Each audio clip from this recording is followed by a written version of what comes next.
انسان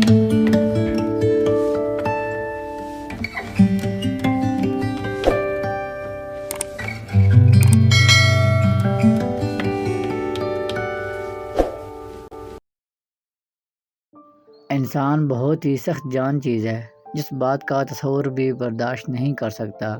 جب وہ حقیقت بن کر ٹوٹ پڑتی ہے تو چپ چاپ برداشت کر لیتا ہے۔ کسی کا برا چاہنے سے پہلے یہ بھی سوچ لیں کہ آپ بھی اس دنیا میں ہی رہتے ہیں۔ اگر لوگ آپ کو قبول نہیں کرتے تو پھر بھی مایوس نہ ہونا، کیونکہ لوگ اکثر وہ چیزیں چھوڑ دیتے ہیں جن کی قیمت ادا نہیں کر سکتے۔ اللہ تعالیٰ جب کسی کو اپنی طرف لانا چاہتا ہے تو اسے کسی کے ہاتھوں ضرور توڑتا ہے، تاکہ اسے احساس ہو جائے کہ اللہ کی محبت کے علاوہ سب محبتیں فنا ہیں۔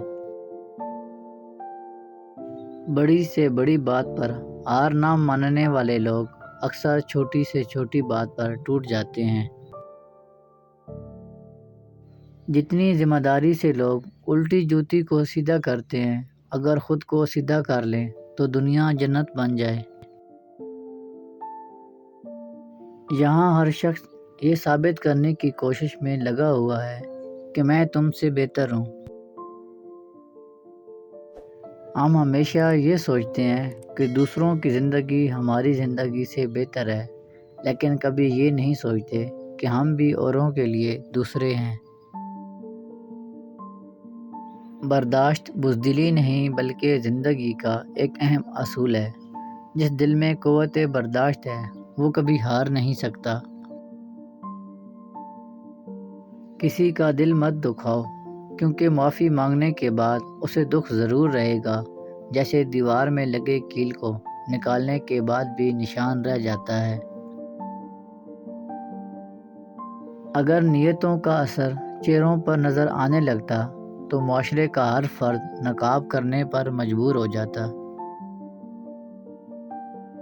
جو لوگ نقصان میں صبر و شکر سیکھ لیتے ہیں، اللہ تعالیٰ ان کے نقصان کو نفع میں بدل دیتا ہے۔ جن لوگوں کے خیالات اچھے ہوتے ہیں وہ کبھی بھی تنہا نہیں ہوتے۔ لوگوں کے سامنے مسکراتے رہا کرو اور اللہ کے سامنے رویا کرو، کیونکہ دنیا مسکرانے والوں کو پسند کرتی ہے اور اللہ رونے والوں کو۔ انسان بھی بہت عجیب ہے، نفرت کے اظہار میں تاخیر نہیں کرتا اور محبت کو چھپاتا پھرتا ہے۔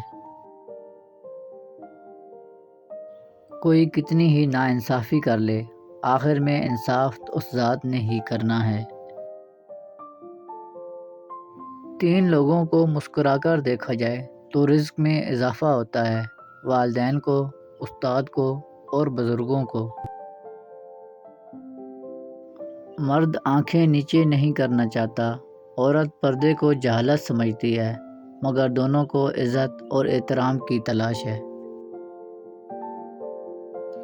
اگر کوئی چیز تقدیر میں نہیں بھی لکھی تو پھر بھی دعا ضرور کرنی چاہیے، کیونکہ تقدیر کے سامنے ہم بے بس ہیں، تقدیر لکھنے والا تو نہیں ہے۔